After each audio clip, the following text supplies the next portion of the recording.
અને હવે વાત સુરતની કરીએ, જ્યાં કાપડ ઉદ્યોગકારોની મુશ્કેલીમાં વધારો થયો છે. વિસ્કોસ યાર્ન મોંઘું થતાં જ કાપડ ઉદ્યોગને અસર થઈ છે. દેશભરમાં 95% વિસ્કોસ યાર્ન મોંઘું થઈ ગયું છે. ફેબ્રિક્સના ભાવમાં પણ વધારો કરવાની નોબત આવી ગઈ છે. તો ચીનમાં વેકેશન સાથે ડોલર મજબૂત થતાં યાર્ન પર મોંઘું થયું છે. બીજી બાજુ કાપડ ઉદ્યોગમાં કારીગરોની અછત સર્જાઈ છે, જેના કારણે કાપડ ઉદ્યોગમાં ભારે મોટી અસર અને મંદીની અસર જોવા મળી છે.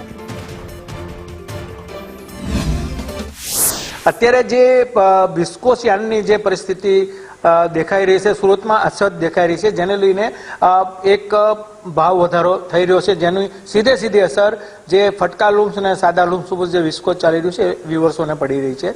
એ એક સ્વાભાવિક છે કે જ્યારે યાર્નમાં શોર્ટેજ હોય ત્યારે આના ભાવનો બેનિફિટ આ લોકો લેતા હોય છે, જે વિસ્કોસ બનાવતી કંપનીઓ છે. એમાં ખાસ કરીને મોટો રોલ છે ચાઇનાનો.